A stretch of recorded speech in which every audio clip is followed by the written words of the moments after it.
The Hall of Verdicts was older than most stars.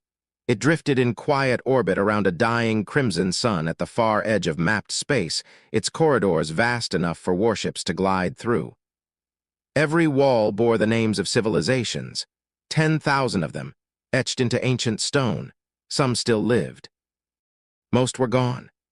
Every 500 cycles, the most powerful species of the galaxy gathered there to decide the fate of those who had only just reached the stars.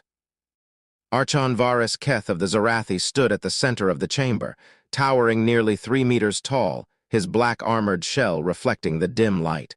When he spoke, the ancient amplifiers carried his voice across the hall. 14 emerging species remain for review, he announced. Proceed. One by one, the young civilizations appeared as glowing projections. A gaseous intelligence drifting through a nebula. A subterranean mammal species barely capable of reaching its moon. A fungal collective spreading across 3 worlds. Each received a number, Tier 1 through Tier 7. That number decided everything. High tiers received attention, diplomacy, sometimes war. Low tiers received neglect, and in a galaxy ruled by strength, neglect was almost the same as extinction. Near the end of the session, a young Salari researcher stepped forward. His name was Lyran, and this was his first time presenting before the Council. Species designation 4217C, he said carefully. They call themselves humans. A small blue planet appeared in the projection above the chamber floor. They achieved spaceflight approximately 120 years ago, Lyran continued. They possess early fusion propulsion, no faster-than-light capability, and no measurable psychic traits. Average lifespan, roughly 80 years. A ripple of quiet amusement spread through the hall. Several delegates were older than entire human civilizations. Lyran hesitated, then added, however, their development is unusually rapid. Humans survived multiple extinction events on their world, asteroid impacts, ice ages, supervolcanoes. They achieved nuclear technology before establishing stable global cooperation. Their technological growth has accelerated far beyond predicted models. High Seer Valira of the Lumeri rose slowly, her psychic presence filling the chamber. Researcher Lyran, she said calmly. Short-lived species cannot accumulate the knowledge necessary to threaten galactic stability. Their progress is interesting but insignificant. She turned toward the Council. I recommend Tier 7, minor concern. Archon Keth waited a moment. Does anyone contest? No one spoke. Very well. He declared. Humans are classified Tier 7. A single monitoring satellite will be placed at the edge of their system. And with that, humanity was dismissed. 30 galactic cycles passed. On Earth, roughly 60 years. Empires rose and faded across the stars while the forgotten monitoring satellite drifted quietly at the edge of the Sol system. It watched as humanity spread through its planets, building stations, ships, and colonies. Then one day, the satellite recorded something strange. A human vessel accelerated away from the system, and space itself bent around it. The satellite transmitted a warning, but the message was sorted into a low-priority queue. 2 cycles passed before anyone reviewed it. By then, 4 human ships had already reached the stars. The first confrontation came in a remote system claimed by the Vark Dominion. Commander Zerak stared at the crude vessel blocking his fleet's advance. It was ugly, asymmetrical, and far too small to be taken seriously. Registry classification flashed on his display. Tier 7. He almost laughed. The ship identified itself as the UES Horizon. 3,000 settlers aboard. Surrender the system, Zerak ordered. Captain Mira Hale of Earth looked calmly into the camera. No. Zerak fired a warning volley. Hale responded by deploying drones.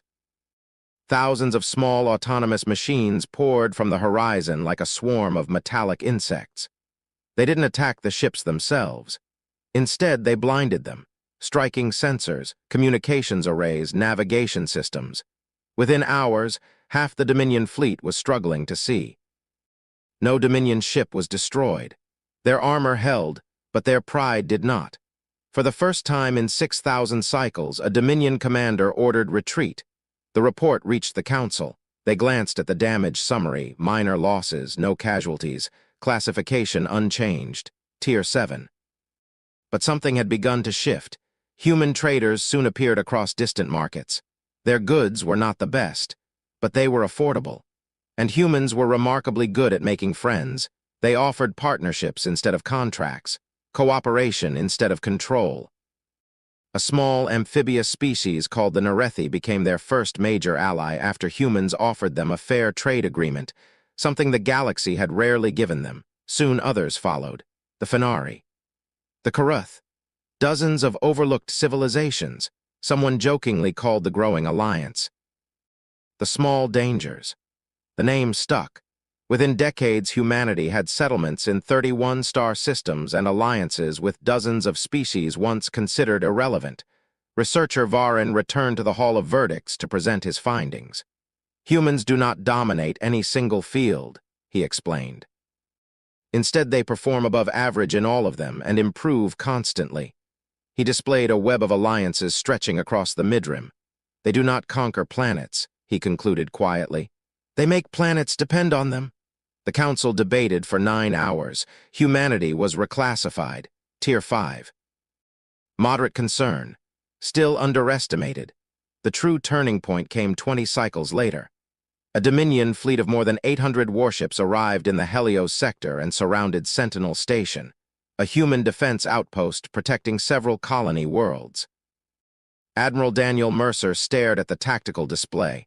800 ships. He knew the numbers. He knew they could not win. But he also knew something about humans that the Dominion did not. They didn't stop.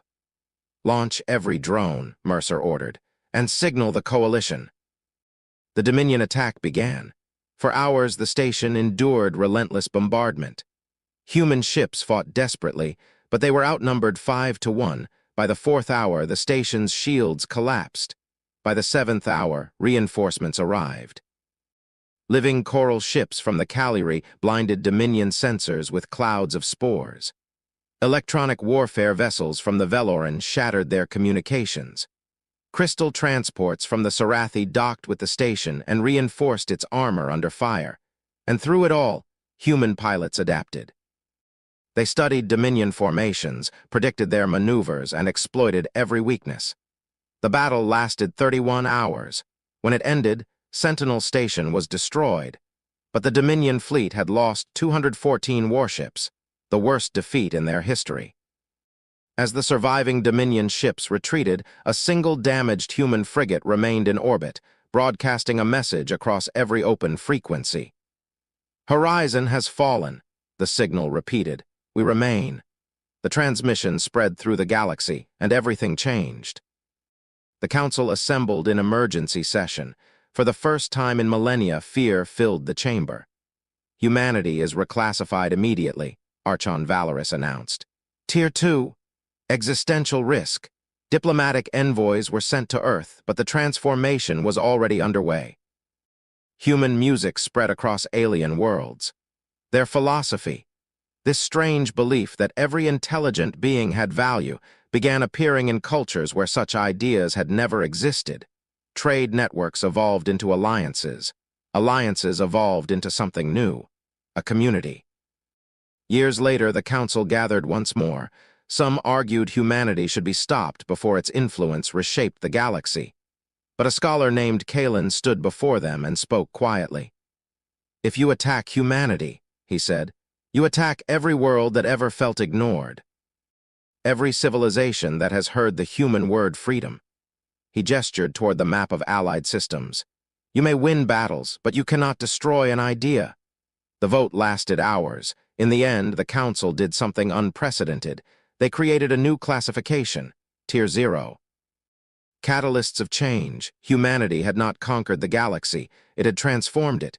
Years later on Earth, Admiral Mira Valen, now an old woman, sat on a park bench in Geneva watching the sunset over a quiet lake. A young alien child approached her. "Are you the captain from the stories?" The child asked. Valen smiled. "I was," she said softly. "What was it like, fighting for the stars?" Valen looked around the park. Humans and aliens walked beneath the trees together, speaking in dozens of languages that once would have sounded impossible. We weren't fighting for the stars. She said gently, we were fighting for each other. Far beyond the system, the ancient monitoring satellite still drifted in silence. Its outdated systems transmitted the same message it had sent for centuries. Species 4217C, status. Minor concern, recommendation, update required. No one ever updated it.